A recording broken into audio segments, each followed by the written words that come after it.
Terus suster katanya pernah ke Amerika berkarya sebagai apa, suster? Saya memang di Amerika cukup lama, sebetulnya hanya disuruh memperkenalkan karena pertama kali dari kongregasi kami yang membuka di Amerika.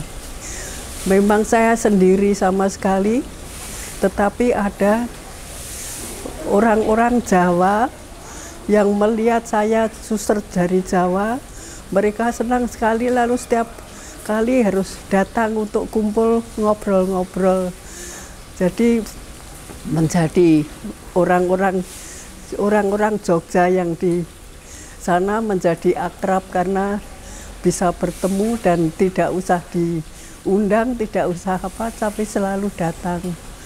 Hanya ditentukan atau di telepon ada pertemuan orang-orang dari Jawa, dari Jogja, dari Solo, dari gitu, dan menjadi akrab semuanya.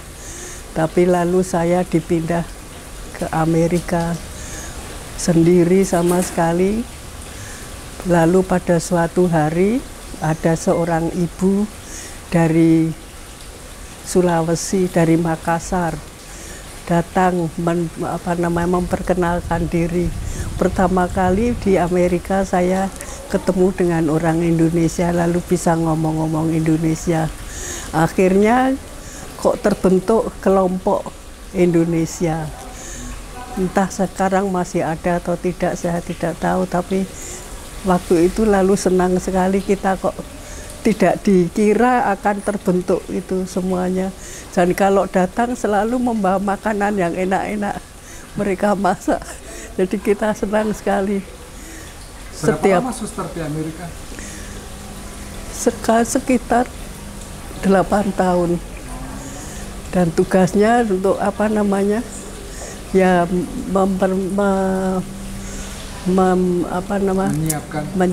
bukan menemani guru-guru yang ada di Amerika. Ini saya. Terus, sudah. Suster merintis di komunitas mana saja? Wah, di Civita. Saya yang mulai membangun di Civita. Kebetulan saya mendapat tanah di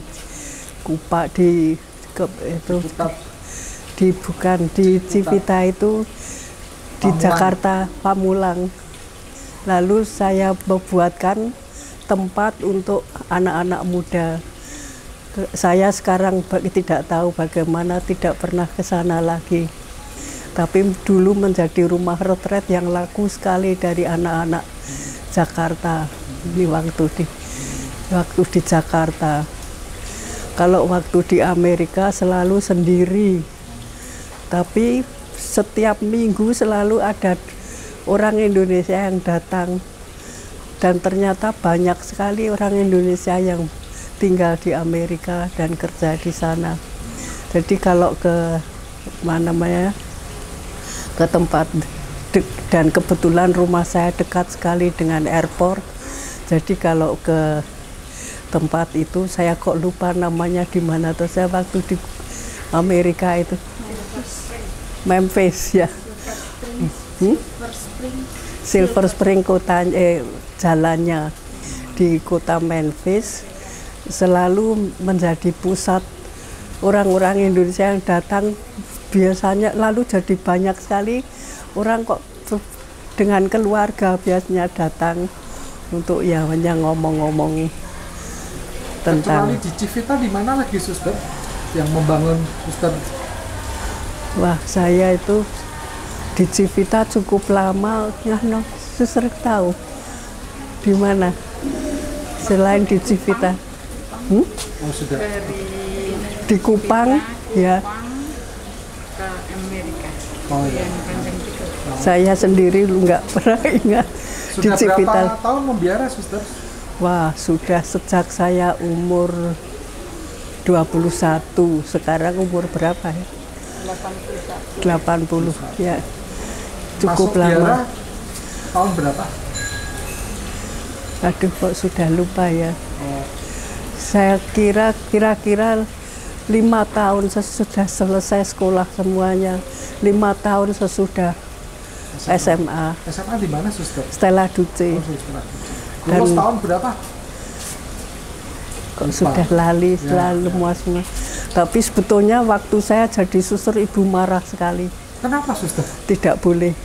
Anak tunggal putri? Bukan, anak 13, 9, 8 putri, 4 putra. Satu pun kan sampai lalu Uskup Sugio Pranoto yang membujuk ibu.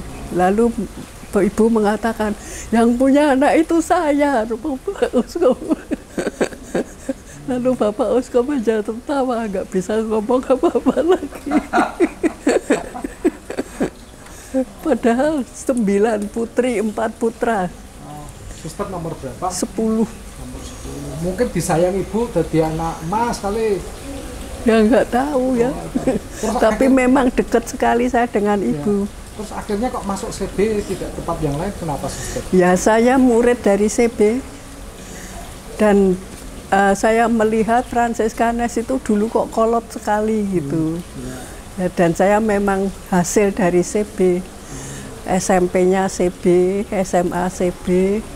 Lalu waktu di IKIP juga ada suster CB yang jadi dosen di sana. Suster CB yang menjadi idola Suster siapa? Suster Katrinia. Bisa diceritakan kenapa?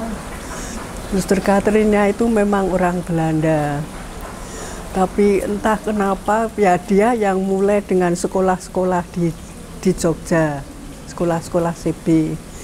Bapak kan memang orang yang punya kekuasaan pendidikan di Jogja waktu itu. Jadi kenal dengan Bapak cukup sekerap kali. Romo Yesuit dari De Brito, Suster Katrinia dan Suster Bernardia kumpul bersama. Suster Fransiskanes juga ada tapi lupa saya namanya. Kumpul di rumah untuk bersama-sama ngobrol bagaimana kita menjadi keras dalam kerasulan pendidikan begitu. Bapak itu orang muridnya Romo Van Lith yang agak pertama, dan sebetulnya Bapak yang mulai dengan SMA Negeri Jogja waktu habis perang. Bapak menjadi ya selalu diminta nasihat-nasihatnya. Entah kenapa Bapak sendiri heran, kok saya jadi dikenal banyak orang untuk membuka sekolah begitu.